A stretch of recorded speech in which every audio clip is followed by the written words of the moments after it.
सच्चाई की जीत।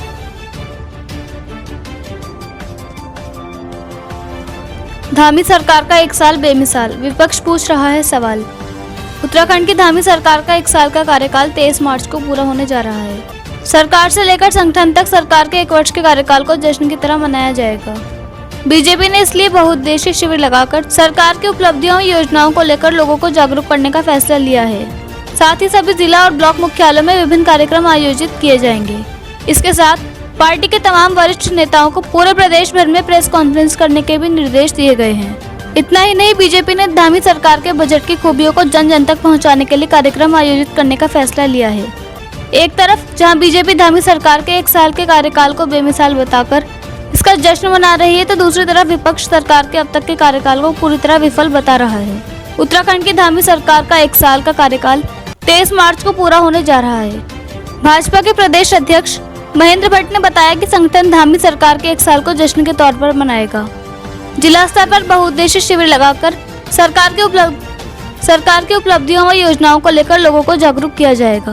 आपको बता दें कि धामी सरकार अपने एक वर्ष के कार्यकाल में कई बड़े फैसले लिए हैं, जिसके तहत सख्त नकल विरोधी कानून, राज्य आंदोलनकारियों को 10% आरक्षण को मंजूरी के साथ सरकार ने सख्त धर्मांतरण कानून को लागू कराया है। इसके तहत जबरन धर्मांतरण कराने वालों को 10 वर्ष तक की जेल का प्रावधान किया गया है। वहीं विपक्ष का कहना है कि सरकार का एक साल का कार्यकाल फ्लॉप साबित हुआ है। कुल मिलाकर किसी भी सरकार के आंकलन के लिए एक साल का कार्यकाल बहुत अधिक नहीं होता, लेकिन फिर भी सरकार की दिशा और दशा का आंकलन तो किया ही जा सकता है। निश्चित ही धामी सरकार की कई खामियां हो, लेकिन सीएम धामी कम उम्र का होने के बावजूद भी जिस तरह से अपने विरोधियों को पीछे छोड़ हर किसी के दिल में जगह बनाई, वो भी कोई कम बड़ी उपलब्धि नहीं है। सवाल ये है कि धामी सरकार के पास आगे का क्या रोड मैप है और उस पर सरकार कितना काम कर रही है, ये बड़ा सवाल है। काशीपुर से मोहम्मद नफीस।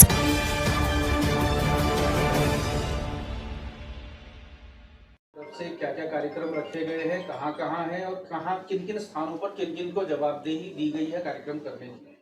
पार्टी का 23 मार्च को एक वर्ष माननीय मुख्यमंत्री जी की सरकार का हो रहा है। अभी इस दृष्टिकोण से हमने कार्यक्रम की रचना स्वरूप की है। मुख्य रूप से सरकारी कार्यक्रम रहते हैं तो भी संगठन कार्यकर्ता की सब कार्यक्रमों में सहभागिता बने, और जो जानकारी माननीय मुख्यमंत्री द्वारा दी गई है, 23 तारीख को विकास पुस्तिका का विमोचन होगा।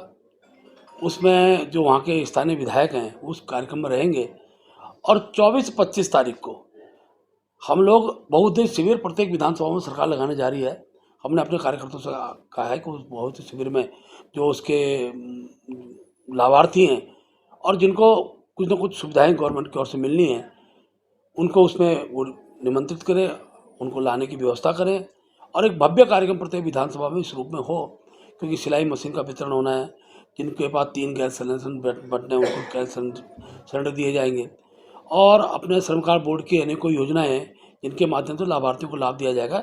ऐसे लाभार्थियों को भारतीय जनता पार्टी कार्यकर्ता सूचित करके कार्यक्रम उनको सम्मिलित कराए, इस दृष्टि का कार्यक्रम हमने दिया है। अच्छा। इसके बाद भारतीय जनता पार्टी प्रदेश सरकार की उपलब्धि, केंद्र सरकार उपलब्धियों की पत्रक, ये लोग हम प्रत्येक बूथ तक ले जाएंगे। पत्रक हमारे छप गए हैं, लगभग हमने 15 लाख पत्रक ये हम बूथों तक पहुँचाएँगे, और उस दृष्टि से हमारा कार्यक्रम आगामी 23 तारीख 25 के बाद हम प्रत्येक बूथ पर सरकार की उपलब्धियों के पत्र का वितरण करेंगे। द्वारा अपने कार्यकाल का एक वर्ष के जश्न के रूप में मनाया जाना इस प्रदेश के लिए इससे बड़ी हास्यास्पद बात और कोई नहीं हो सकती है। महिलाओं के शोषण की घटनाएं बढ़ रही हैं, क्या ये इस उपलक्ष्य में अपने जश्न मनाना चाहते हैं? ज़्यादा ज्वलंत मुद्दा पलायन का है। ये सरासर युवाओं के, महिलाओं के और यहाँ के प्रदेश के भविष्य के साथ एक मजाक है। इस मजाक के उपलक्ष्य में ये अपना जश्न मनाने जा रहे हैं। ये कहीं ना कहीं इन भाजपा को अपने गिरबान में झांकने की जरूरत है। पाएंगे कि जो वादे इन्होंने उत्तराखंड की जनता से किए थे, अपने वादों पे पूरी तरह से पिछले एक साल में और डबल इंजन की सरकार में ये पूरी तरीके से फेल हो चुके हैं। पिछले एक वर्ष में जिस तरीके से बेरोजगारी और महंगाई बढ़ी है, महिलाओं को शोषण बढ़ा है, उस सब भाजपा की सरकार और उसकी एक साल का कार्यकाल पूरी तरह से फेल साबित हुआ है। भर्ती घोटाले के मुद्दे पर जिस तरह से युवाओं के ऊपर लाठीचार्ज किया गया है, उससे सरकार की नीयत साफ जाहिर होती है कि वह युवाओं को रोजगार देने में और युवाओं के साथ न्याय करने में पूरी तरह से फ्लॉप साबित हुई है। अंकिता भंडारी केस के बारे में अभी कोई खुलासा भाजपा की सरकार के द्वारा नहीं हुआ। भाजपा की सरकार के द्वारा किसानों के भुगतान को समय पर न कर करके कहीं ना कहीं उन्होंने ये साबित किया है कि भाजपा की सरकार किसान विरोधी सरकार है। सबसे पहले सरकार को याद रखा जा सकेगा कि ये लोकतंत्र की हत्या करने वाली सरकार है। महंगाई को नियंत्रण में ना ला पाने वाले अनुभवहीन लोगों की सरकार है।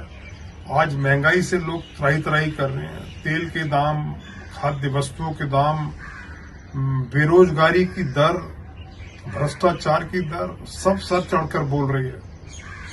और अगर आप इसी के परिप्रेक्ष्य में मुझसे पूछते हैं कि धामी सरकार को किस रूप में याद किया जाएगा, तो धामी सरकार को हम याद करेंगे अंकिता भंडारी में हत्याकांड में एक वीवीआईपी का नाम ना खोलने वाली सरकार के रूप में, जो बेटी पढ़ाओ बेटी बचाओ का नारा देके सरकार सत्ता में आई।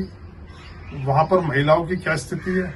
आप अंकिता भंडारी के हत्यारों को बचाने की कोशिश कर रहे हैं। इस रूप में आपको हमेशा प्रदेश की जनता याद करेगी।